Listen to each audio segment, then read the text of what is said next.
ఆగు రాజేశ్వరి.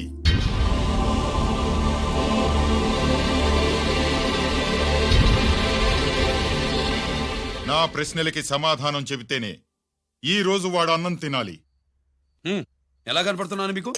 10 ఏళ్ల పసిపిట్టలాగానా? గిరి, నువ్వు ఆగమ్మా. ఆయన బెత్తం పట్టుకుంటే చేయి చాపడానికి, గడియారం పెట్టి నిమిషాలు లెక్క పెడితే ముద్దలు మింగడానికి నేను ఇంకా పసిపిట్టను కాదు. అదే అదే అలా అడ్డంగా మాట్లాడితేనే ఇంట్లో నుంచి వెళ్ళగొడతాను. మీరు లేకుండా 14 ఏళ్లు బతికాం, అది మర్చిపోకండి. ఏంట్రా నీ ఆవేశం?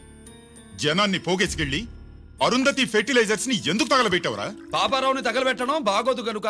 చూసావా, చిన్నప్పుడు కత్తి దొరుకుంటే చంపేసేవాణ్ణన్నాడు. ఇప్పుడు తగలబెట్టడం బాగోదు గనక వదిలేశానంటున్నాడు. వీడిలో మనిషి కాదు, హంతకుడున్నాడు. తప్పు చేసిన వాడిని చంపిన రాముణ్ణి, కృష్ణుణ్ణి దేవుళ్ళుగా ఈ దేశంలో కొలుస్తున్నప్పుడు, తప్పు చేసిన వాడిని వర్గశత్రువుగా నరికేస్తున్న తీవ్రవాదులతో ప్రభుత్వం సంధి సంభాషణలు చేస్తున్నప్పుడు, ఒక రైతు కుటుంబం చావుకి కారణమైన పాపారావు మీద నేను తిరగబడితే తప్ప? నువ్వెవడివిరా తిరగబడ్డానికి? పోలీసువా? ఆ పోలీసులే మాకు రక్షణ కల్పించండి బాబోయ్ అని రోడ్డు మీద ఊరేగింపులు చేస్తున్నారు. పోలీసులు వచ్చినప్పుడు నీ టైం బాగుండి నేరం మేమే చేశామని జనం ఒప్పుకున్నారు గనక నువ్వు తప్పించుకున్నావు. లేకపోతే ఈ పాటికి ఇక్కడ కాదు, కట్టకటాల వెనకుండేవాడి. బాగా గుర్తు చేశారు. అసలు ఈ ఇంటికంటే నాకు జైలే బెటరు. ఏంట్రా ఆ మాటలు? లేకపోతే ఏంటమ్మా, గడ్డి తింటున్న పశువును కూడా మనిషి అదిరించాడు. అటువంటిది అన్నం తింటున్న నన్ను? గిరి, గిరి,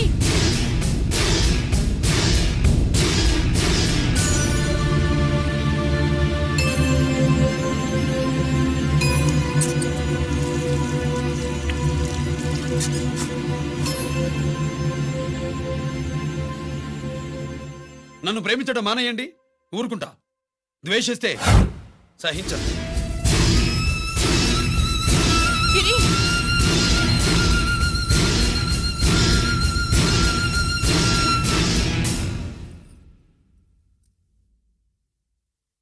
వాడిలా అయిపోయాడేంటే?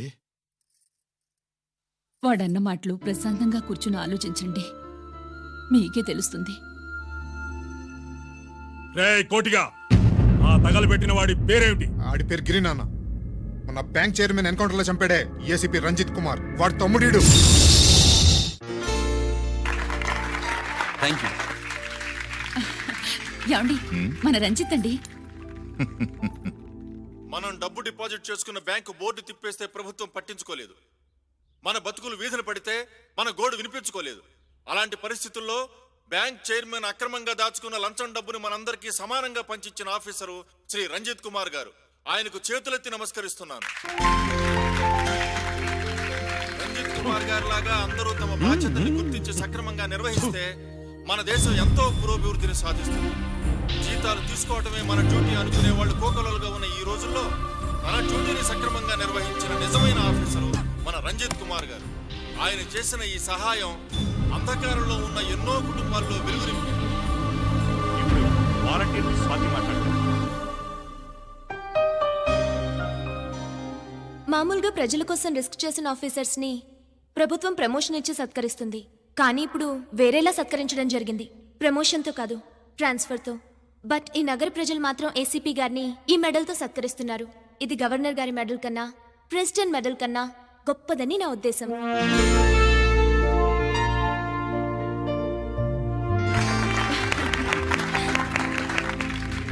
ఏమండి, మీది ప్రెసిడెంట్ ఆఫ్ ఇండియా మెడల్ ఉండాలి కదా, అది ఎక్కడుంది?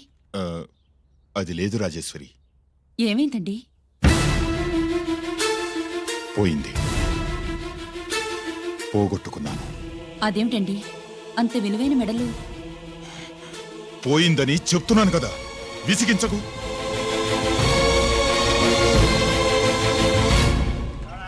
ఇదిగో. ఏంటి బావా, నీ వెండి కప్పులన్నీ కరిగిస్తున్నావు? నా కాళ్ళకి వెండి పట్టీలు చేస్తున్నావా? కాదు. మరి దేనికోసం? నా కప్పులన్నీ కరిగించి నేనే చేయించానన్నా.